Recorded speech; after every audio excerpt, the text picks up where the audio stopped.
تاکہ تمہاری جانچ کر لے، تمہیں خوب اچھی طرح پرکھ لے کہ کون لوگ وہ ہیں کہ جو میری دی ہوئی ہدایت پر عمل کرنے والے ہیں، نیک اعمال کرنے والے.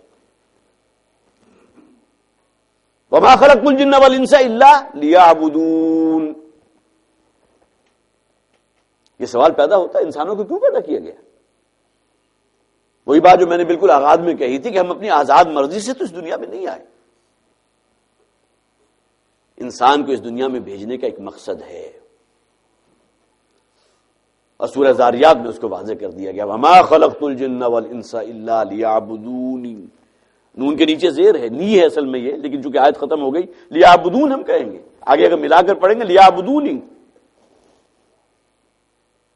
اللہ تعالیٰ فرماتے ہیں کہ ہم نے جنات اور انسان کو پیدا کیا کہ وہ میری ہی بندگی کریں، میری اطاعت کریں. اور بندگی کے متعلق میں عرض کر چکا ہوں، اطاعت کلی اللہ کی محبت کے جذبے سے سرشار ہوگا. اب آئیے بہت ہی اختصار کے ساتھ چند باتیں میں عرض کرنا چاہتا ہوں. اگر یہ باتیں ہم پر واضح ہو گئیں کہ اللہ کی بندگی کا تقاضا کیا ہے، ہماری ذمہ داریاں کیا ہیں، اور اللہ کے رسول کی اتباع کا تقاضا کیا ہے،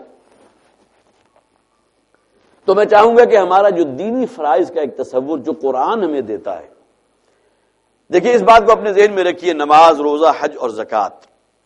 عام طور پر جب بھی سوال کیا جائے کہ عبادت کسے کہتے ہیں تو جواب دیا جاتا ہے عبادت کے معنی ہے نماز، روزہ، حج، زکوٰۃ.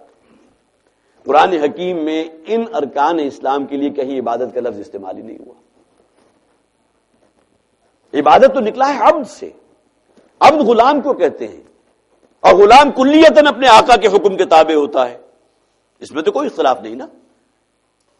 اور جو آیت میں نے ابھی آپ کو سنائی تھی یا ایھا الذین آمنوا ارکعوا، اے لوگو اللہ کے سامنے جھک جاؤ، کیا معنی سر تسلیم خم کر دو اس کے حکم کے سامنے. اور جھکنے کی بھی انتہا کیا ہے، کوئی شخص سجدے کی حالت میں چلا جائے بس جنو. اور ایک رائے یہ بھی ہے کہ ان دونوں چیزوں سے مراد نماز ہے، اور آگے الگ سے ذکر کیا گیا وَاعْبُدُوا رَبَّكُمْ. اب یہ وہ عبادت رب کا وہ وسیع تصور ہے جو پوری زندگی کو اپنے احاطے میں لیتا ہے. وَاعْبُدُوا رَبَّكُمْ وَافْعَلُوا الْخَيْرَ لَعَلَّكُمْ تُفْلِحُونَ. اگر فلاح چاہتے ہو، کامیابی چاہتے ہو اخروی زندگی کی، جو فرمایا گیا مَن یُطِعِ اللَّهَ وَرَسُولَهُ، جو لوگ بھی اللہ اور اللہ کے رسول کی اطاعت کریں گے فقد فاز فوزا عظیما، سب سے بڑی کامیابی تو انہی لوگوں کے حصے میں آئے گی. تو اطاعت اللہ کی، اللہ کے رسول کی. تو اس حوالے سے جن لوگوں پر یہ باتیں واضح ہو جائیں تو اب میں چاہتا ہوں کہ صرف بہت ہی اختصار کے ساتھ ان ذمہ داریوں کو جو ہمیں ادا کرنا چاہیے، اس لیے کہ یہ بات بالکل مسلم ہے، ہر شخص اس کو مانے گا، تسلیم کرے گا کہ انسان کی مروت اور اس کی شرافت کا تقاضا یہ ہے کہ ہر وہ بات جسے وہ اپنے لیے صحیح سمجھتا ہو، اپنے لیے پسند کرتا ہو، اسے اپنے لیے خیر محسوس ہوتی ہو، انسان کی مروت اور شرافت کا تقاضا کیا ہوگا کہ اس خیر کو دوسرے لوگوں تک بھی پہنچائے. ورنہ وہ شخص بڑا خود غرض ثابت ہوگا جس تک کوئی بڑی نفع کی بات پہنچی اور وہ اپنی ذات سے باہر نہ نکل سکا. کسی کو بہت بڑا خزانہ مل گیا لیکن یہ کہ وہ اسی کے اوپر خزانے کا سانپ بن کر بیٹھ گیا، یہ نہیں کہ اس سے دوسرے لوگوں کو بھی مستفید کرے. شرافت اور مروت کا تقاضا ہے. تو جس دین کو ہم نے اپنے لیے پسند کیا ہے یا جس کے بارے میں ہمارے دل نے یہ گواہی دی ہے کہ بات یہ صحیح ہے، رستہ یہی اصل ہے، صراط مستقیم یہ ہے، اس پر دام درہم سخن مجھے آگے بڑھنا ہے، شرافت اور مروت کا تقاضا یہ ہوگا کہ اب دوسرے لوگوں کے بھی اس رستے کی طرف لانے کی کوشش کریں. اور اس میں بھی قرآن حکیم نے ایک دائرہ قائم کر دیا، وَأَنذِرْ عَشِيرَتَكَ الْأَقْرَبِينَ یا ایھا الذین آمنوا قوا انفسکم واہلیکم نارا. جس شخص سے جتنی محبت آپ کو ہے اس شخص سے اس محبت کا تقاضا یہ ہوگا کہ جو خیر آپ تک پہنچا اس میں اس کو بھی شریک کریں، ورنہ یہ خود غرضی شمار ہوگی. یہی وہ حقیقت ہے جسے سورۃ العصر میں بیان کیا گیا، والعصر، زمانے کی قسم ہے، زمانہ گواہ ہے، ان الانسان لفی خسر، تمام انسانیت تباہی اور ہلاکت سے دوچار ہونے والے ہیں، الا الذین آمنوا وعملوا الصالحات وتواصوا بالحق. ان الفاظ کو نوٹ کیجیے. ایمان اور عمل صالح تو تمام حضرات جو ہے اس سے خوب واقف ہیں. وتواصوا بالحق، جو حق قبول کیا ہے اسے دوسرے لوگوں تک بھی پہنچاؤ. یہ ہمارے ذمے ہے، ہم پر لازم ہے۔ اور آگے چوتھی شرط بھی بیان کر دی گئی، وتواصوا بالصبر، حق کو دوسروں تک پہنچانا کوئی سہل کام نہیں ہے۔ عربی زبان کا بھی محاورہ الحق مر، حق تو ہمیشہ کڑوا ہوتا ہے، اور کڑوی بات جو ہے لوگوں سے برداشت نہیں ہوتی۔ آپ کسی کو اگر یہ کہیں گے کہ بھئی تمہارے ذمے یہ لازم ہے، یہ تمہارے ذمہ داری ہے، تم پر فلاں کا یہ حق ہے، اس کی تیوری چڑھ جائے گی، تم کون ہوتے ہو مجھے حق کی بات کہنے والے؟ یہ تو اپنے معاشرے کو دیکھ لیجئے، کتنے ہی نبیوں کو اللہ کے رستے میں قتل کر دیا گیا، شہید کر دیا گیا۔ حضرت یحییٰ علیہ السلام حق بات کہنے کی پاداش میں، یوم طائف میں حضور کے ساتھ کیا کچھ نہیں ہوا تھا، اور کیا جرم تھا حضور کا صلی اللہ علیہ وسلم۔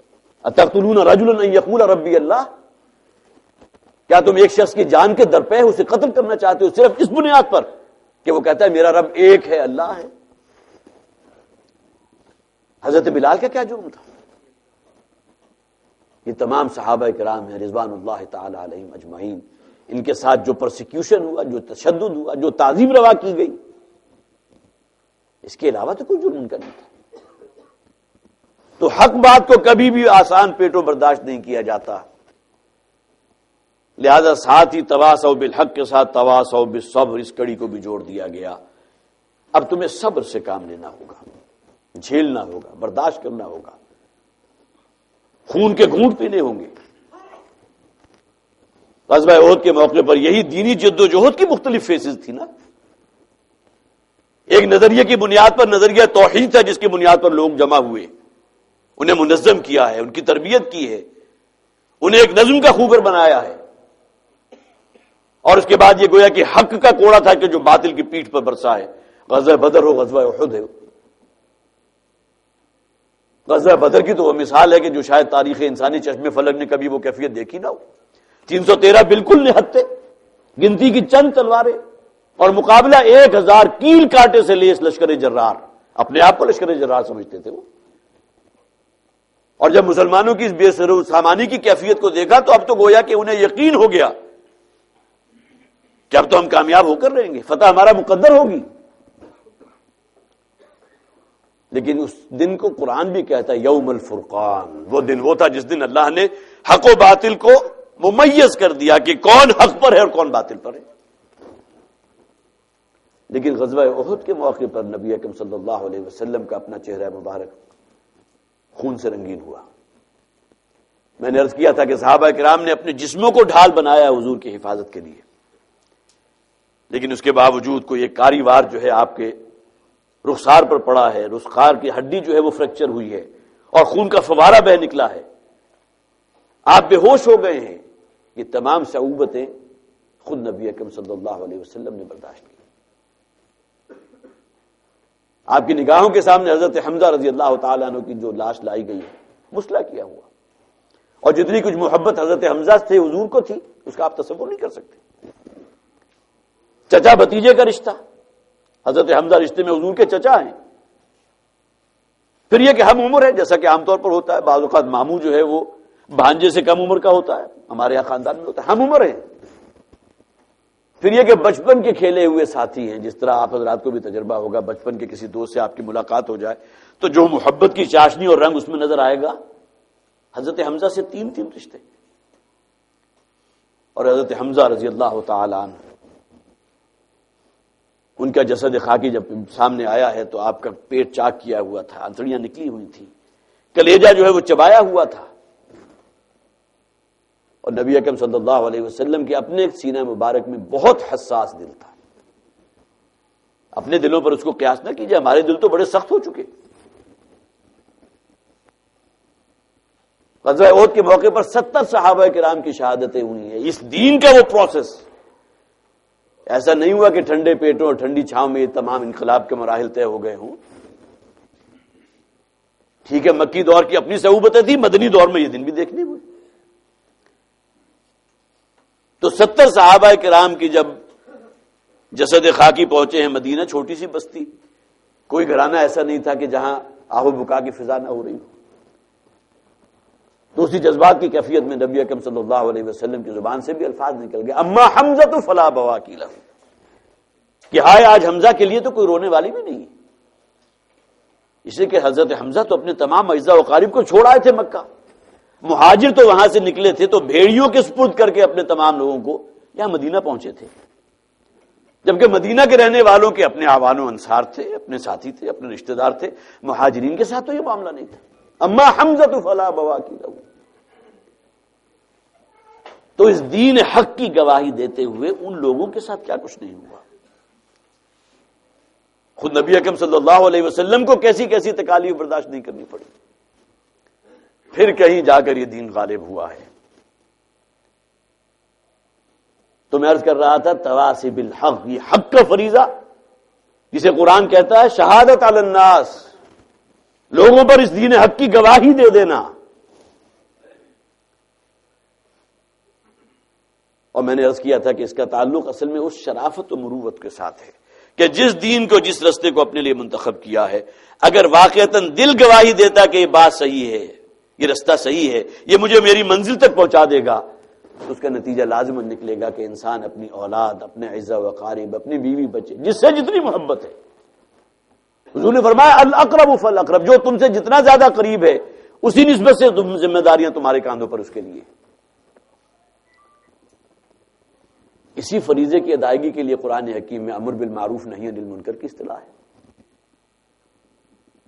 کنتم خیر امۃ اخرجت للناس تأمرون بالمعروف وتنہون عن المنکر۔ یہ تو گویا کہ فریضہ اولین ہے جو مجھے اور آپ کو ادا کرنا ہے۔ اللہ تعالیٰ نے تمہیں بہترین امت کیوں بنایا؟ اس لیے کہ تمہیں اس فریضے کو ادا کرنا ہے کہ لوگوں کے لیے حق کے، دین حق، دین اسلام کے، نیکی کے پرچارک بن جاؤ، وتنہون عن المنکر، برائیوں کا اور منکرات کا، فواحش اور بے حیائی کا استئصال کرنے والے بن جاؤ۔ سورہ حج کی بالکل مرکزی آیت، الذین ان مکناہم فی الارض اقاموا الصلاۃ وآتوا الزکاۃ وامروا بالمعروف ونہوا عن المنکر۔ بدقسمتی یہ ہے کہ ہمارے سامنے سے یہ ذمہ داریاں اوجھل ہو چکی۔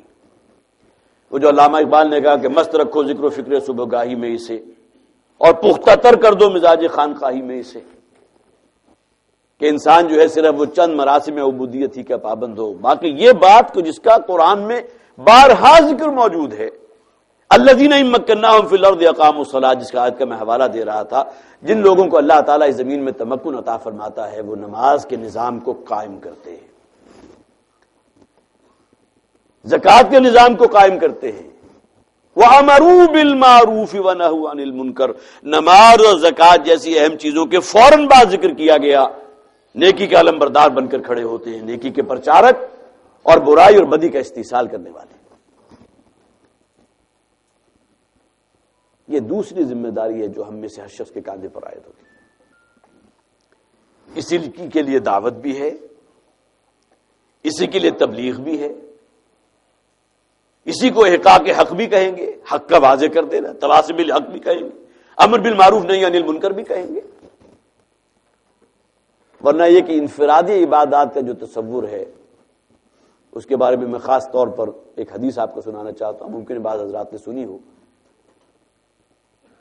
کہ حضور فرماتے ہیں اللہ تعالیٰ نے حضرت جبرائیل علیہ السلام کو حکم دیا، اوحى اللہ عز وجل الی جبرائیل ان اقلب مدینۃ کذا وکذا باہلھا، کہ فلاں بستی کے رہنے والوں پر اس بستی کو الٹ دو۔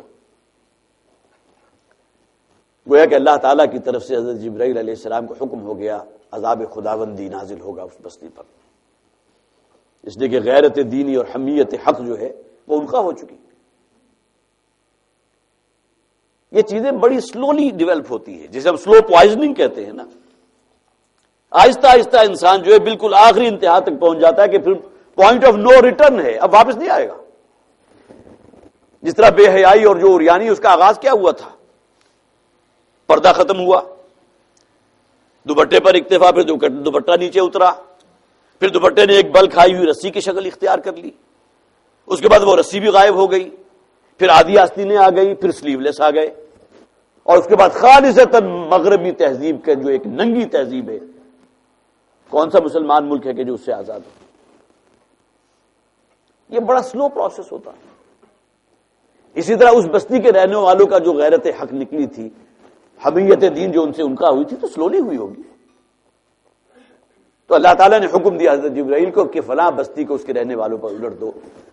قال فقال، حضور فرماتے حضرت جبرائیل علیہ السلام نے عرض کی اللہ تعالیٰ کی جناب میں، ان فیہا عبدک فنالا لم یعصک طرفۃ عین، اے پروردگار اس بستی میں تو ایک ایسا عابد و زاہد اور متقی پرہیزگار اور بڑا دیندار انسان موجود ہے کہ جس نے آج تک کسی برائی کا، کسی گناہ کا ارتکاب نہیں کیا. لم یعصک طرفۃ عین، یہ کسی شخص کے پاک باز ہونے کی اور زاہد اور پارسا ہونے کے لیے آخری الفاظ ہو سکتے ہیں کہ جس نے ایک لمحہ بھی معصیت میں بسر نہیں کیا. طرفۃ عین، آنکھ پلک جھپکنے میں کتنی دیر لگتی ہے؟ اور یہ گواہی دینے والے کون ہیں؟ حضرت جبرائیل علیہ السلام. اور گواہی کس کی بارگاہ میں دی جا رہی ہے؟ اللہ کی بارگاہ. ان فیہا عبدک فلانا لم یعصک طرفۃ عین. اللہ تعالیٰ کی طرف سے ظاہر ہے کہ اللہ تعالیٰ تو عالم الغیب ہے، اللہ کے علم میں نہیں تھا کہ اس بستی میں وہ شخص بھی موجود ہے، لیکن اللہ تعالیٰ نے فرمایا اقلبھا علیہ وعلیہم، پہلے اس بستی کو الٹو، اس کے اوپر اور پھر دوسروں پر. یہ صرف اللہ ہی کہہ سکتا تھا، ورنہ ہمارا اور آپ کا، میرا اور آپ کا جو دینی تصور ہے، ہم تو پرہیزگار اور متقی اور تمام جو بھی محاسن ہیں، اس سے ہمیں اس بات سے قطعاً کوئی غرض نہیں ہوتی کہ اس کے اندر غیرت دینی بھی ہے یا نہیں، حمیت حق بھی ہے یا نہیں، امر بالمعروف نہی عن المنکر اس پر بھی عمل پیرا ہے یا نہیں. ہمیں تو اس سے بحث نہیں ہوتی. فلاں شخص بڑا نیک ہے، اس کے معنی کیا ہوئے؟ بڑا نمازی ہے، پرہیزگار ہے، متقی ہے، تہجد گزار ہے، یہ تمام چیزیں جمع کر لیجیے. یہ اس میں بدرجہ اتم موجود تھے یہ صفات. اقلبھا علیہ وعلیہم، پہلے اس بستی کو اس شخص پر الٹو اور پھر دوسروں پر. جرم کیا تھا اس کا؟ وہ مست رہا اپنی عبادت میں، اپنے ذکر و اذکار میں، اپنے تہجدوں میں، اپنے نوافل میں، اور اس کی نگاہوں کے سامنے میری دین کے حصے بکھرے ہوتے رہے، میرے شعائر پاؤں تلے روندے جاتے رہے، یا اس کی نگاہوں کے سامنے بستی میں شیطان ننگا ناچتا رہا، لیکن اس کے حساب پر جو تک نہ رہی. فَإِنَّ وَجْهَهُ لَمْ يَتَمَعَّ فِي سَاعَةٍ قَطْ. حضور کے الفاظ ہیں، اور ظاہر ہے کہ حضور یہ حدیث قدسی ہے. اللہ تعالیٰ نے فرمایا حضرت جبرائیل سے کہ اس شخص کا چہرہ کبھی میرے دین کی حمیت اور اس کی غیرت میں کبھی متغیر نہیں ہوگا. یہ وہ تصور ہے جو ہمیں قرآن اور حدیث سے ملتا ہے، سیرت سے ملتا ہے. ورنہ تو اپنی ہی حسن کا دیوانہ بنا پھرتا ہوں. انسان صرف اپنی ہی ذات میں مگن رہے اور اسے کوئی پرواہ نہ ہو کہ گھر کی چار دیواری کے اندر اس کی اپنی اولاد، اس کے اپنے بیوی بچے، اس کی اپنی جوان لڑکیاں کن راہوں پر جا رہی ہیں، کس رستوں کو اختیار کیا ہوا ہے، کس طرح بے حیائی اور فحاشی اس کے گھر کے اندر در آئی ہے، اور انسان جو ہے اپنی تہجدوں میں اور اپنے ذکر اذکار میں مشغول رہے. تو میرا خیال ہے کہ یہ حدیث مبارکہ جو ہے آنکھیں کھول دینے والی. ہمارا دین ہے ہی متوازن. اگر ایک اعتبار سے آپ بہت چوٹی پر چلے جائیں اور دوسرے اعتبار سے زیرو ہیں تو یہ شے اللہ کو مطلوب نہیں ہے. یہ تو جب تک یہ ساری چیزیں ساتھ ساتھ نہیں چلیں گی. کسی شخص کو اللہ تعالیٰ نے صلاحیت، ذہانت ہی اتنی دی ہے، اس سے اسی کے مطابق سوال ہوگا، محاسبہ ہوگا، اس کی بنیاد پر ہوگا.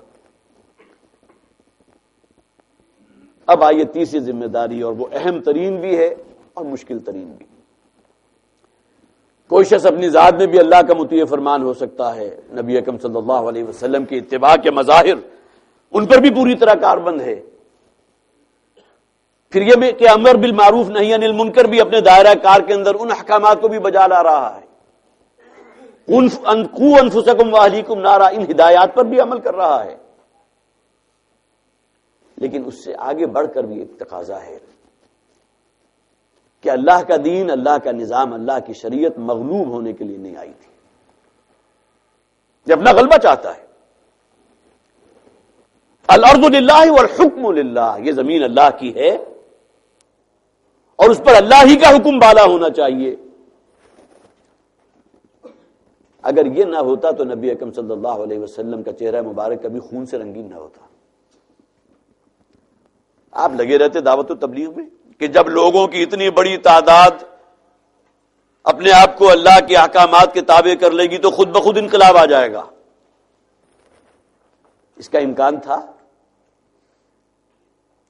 اول تو اس کا امکان ہی نہیں ہے. قرآن میں 20 مقامات پر ہے وَكَثِيرٌ مِّنْهُمْ فَاسِقُونَ. سورہ حدید میں 3 مقامات پر ہے. لوگوں کی اکثریت جو ہے ہمیشہ اللہ کے فاسق اور فاجر اور ناانجاروں پر مشتمل ہوتی ہے. یہی دلیل جاتی ہے نا جمہوریت کے خلاف کہ جمہوریت کا اسلام سے کوئی تعلق نہیں. ٹھیک ہے اپنے باہمی مسائل کو حل کرنے کے لیے آپ ہاتھ اٹھا کر ووٹنگ کروا لیجئے، لیکن جہاں تک دینی مبادیات کا تعلق ہے، دینی بنیادوں کا تعلق ہے، انسانوں کی عظیم اکثریت تو ہمیشہ فاسقوں پر مشتمل رہی ہے. وَكَثِيرٌ مِّنْهُمْ فَاسِقُونَ. تو اللہ کے رستے پر چلنے والے تو ہمیشہ کم ہوتے ہیں. حضرت مسیح علیہ السلام کا بڑا پیارا قول ہے کہ اے مچھلیوں کو پکڑنے والے، آؤ کہ میں تمہیں انسانوں کو پکڑنے کا ہنر سکھاؤں، اور آؤ کہ میں تمہیں اس رستے کی دعوت دیتا ہوں کہ جس پر چلنے والے تو کم ہیں، لیکن اصل کامیابی اور فوز و فلاح انہی لوگوں کے حصے میں آنے والی ہے. چلنے والے بہت کم ہیں. تو اگلی منزل یہ ہے کہ یہ دین غالب ہونے کے لیے آیا، قائم ہونے کے لیے آیا. ان اقیموا الدین ولا تتفرقوا فیہ. اس دین کو قائم کرنے کی جد و جہد کرو. صحابہ کرام کی جد و جہد، اس کا معیار کیا تھا؟ نبی اکرم صلی اللہ علیہ وسلم تو وصال فرما چکے، اپنے رب کے حضور حاضر ہو گئے، اور اس کے بعد اسلام جس طرح پھیلا ہے اس وقت کی معلوم دنیا کا 1/3 سرنگو ہو گیا اسلام کے جھنڈے تلے. کن لوگوں کی محنت تھی؟ ورنہ مدینہ کی بستی سے جدا ہونا تو کسی کو بھی گوارا نہیں تھا. ہم میں سے کون شخص ایسا ہے جس کے دل میں تمنا نہ ہو کہ کاش کہ مجھے وہاں کی مٹی نصیب ہو جائے؟ ہے کہ نہیں؟ لیکن حضرت ابو ایوب انصاری رضی اللہ تعالی عنہ میزبان رسول ہیں، وہ قسطنطنیہ کی بیرونی جو ہے فصیل ہے، وہاں جا کر ان کی تدفین ہوئی. اسی جہاد کا فریضہ تھا، اس دین کو لوگوں تک پہنچانا اور دین کو قائم اور غالب کرنے کی عملی جد و جہد کرنا، منظم اپنا روپیہ پیسہ لگانا، صلاحیتیں اس کام کے لیے وقف کرنا. خیرکم من تعلم القرآن وعلمہ. نبی اکرم صلی اللہ علیہ وسلم نے تو ان لوگوں کو بنی نوع انسان کا گلے سرسبد قرار دیا ہے. بہترین لوگ وہ ہیں جو قرآن حکیم کا علم حاصل کرتے ہیں اور اپنے اندر اتارتے ہیں. ایسا نہیں ہے کہ صرف جسے کہا گیا قرآن میں اتامرون الناس بالبر وتنسون انفسکم، کہ تمہاری مثال وہ نہ ہو جائے جو یہودی علماء کی تھی کہ لوگوں کے لیے تو بڑی واضح و نصیحت ہے، بڑی نیکی کی تلقین ہے، بڑی ترغیب ہے، اور اپنے آپ کو بھول جاتے ہو. اپنے اندر اتارو اور پھر دوسرے لوگوں تک پہنچاؤ. خیرکم من تعلم القرآن وعلمہ. تو حضرات یہ وہ اصل میں بنیادی فرائض ہیں کہ جو ہم میں سے ہر شخص کے کاندھے پر عائد ہوتے ہیں. آپ میں سے کوئی شخص اگر یہی فیصلہ کرے کہ مجھے اپنے گھر میں اللہ کے دین کو قائم کرنا ہے تو اسے دانت و پسینے آ جائیں گے. کیسی کیسی مخالفتیں مول لینا پڑیں گی. ممکن ہے کہ آپ کے اپنے بھائی بند، آپ نے اپنے والدین آپ سے قطع تعلق کر لیں کہ اکبر نام لیتا ہے خدا کا اس زمانے میں. وہ تو اس دور کے لیے کچھ احکامات تھے، پردہ ہے، معاشرتی احکامات ہیں، معاشی احکامات ہیں. باقی یہ کہ اس کا آج کے دور سے کیا تعلق؟ اگر کہ معاذ اللہ صبح معاذ اللہ اس حد تک انسان اگر چلا جائے تو پھر اس کی واپسی کی امکان جو ہے بہت کم ہوگا. تو حضرات یہ چند باتیں میں نے آپ حضرات کے سامنے رکھی ہیں اپنے اپنے دائرہ کار میں، اس لیے کہ قو انفسکم، تمہیں اپنے آپ کو آگ سے بچانے کا بندوبست خود کرنا ہے. اور یہ الفاظ ہیں جو نبی اکرم صلی اللہ علیہ وسلم نے حضرت فاطمہ رضی اللہ تعالی عنہا کو مخاطب کر کے کہے تھے. یا فاطمہ بنت محمد انقذی نفسک من النار فانی لا املک لک من اللہ شیئا. اے فاطمہ محمد کی لخت جگر صلی اللہ علیہ وسلم و رضی اللہ تعالی عنہا، انقذی نفسک من النار، اپنے آپ کو آگ سے بچانے کا خود بندوبست کرو. فانی لا املک لک من اللہ شیئا، اس لیے کہ اللہ کے ہاں میں تمہارے کسی کام نہیں آ سکوں گا. ہم تو امتی ہیں، حضرت فاطمہ تو حضور کی لخت جگر تھی، لیکن اس کے باوجود اگر ہمارا تکیہ، ہمارا بھروسہ چند ایسے تصورات پر ہیں کہ خار ہیں، بدکار ہیں، ڈوبے ہوئے ذلت میں ہیں، لیکن جو کچھ بھی ہیں تیرے محبوب کی امت میں ہے کہ آخرت میں تو شاید کامیابی ہمارا مقدر بن کر ہی رہے گی، وہ ہمارا پیدائشی حق ہے، اس لیے کہ ود آؤٹ اینی چوائس ہم مسلمان گھرانے میں پیدا ہو گئے تو گویا کہ یہ تاج ہمارے سر پر رکھ دیا گیا، اب ہمیں جنت جو ہے اس سے جانے تک کوئی شے نہیں روک سکتی۔ یہ وہ تصور نہیں ہے جو قرآن اور نبی اکرم صلی اللہ علیہ وسلم کے اسوے کے مطالعے میں ہمارے سامنے آتا ہے۔ تو پھر میں عرض کروں گا کہ اللہ تعالیٰ مجھے بھی اور آپ حضرات کو بھی اپنے دینی تقاضوں کا صحیح شعور عطا فرمائے، اور جس شخص کی جتنی جتنی بھی مجبوریاں ہیں، جو بھی اس کے احوال ہیں، جو بھی اس کی معاشی یا معاشرتی بندھن ہیں، جکڑ بندیاں ہیں، اللہ تعالیٰ ہمت پیدا فرمائے کہ ہم اللہ کے دین کو قائم کرنے کے لیے سب سے پہلے اپنی ذات پر، پھر اپنی گھر کی چار دیواری میں کہ جس کے فرمانرواں آپ ہیں، سربراہ کنبہ آپ ہیں، میں ہوں، اور اس کے بعد پھر اپنے محلے سے ہوتے ہوئے چہار دانگے عالم تک اللہ کے دین کی اس روشنی کو پہنچائیں اور اس کو غالب کرنے کی جد و جہد میں اپنا حصہ ادا کریں۔ بارک اللہ لی ولکم فی القرآن العظیم ونفعنی وإیاکم بالآیات والذکر الحکیم۔ اللهم صل على محمد وعلى آل محمد كما صليت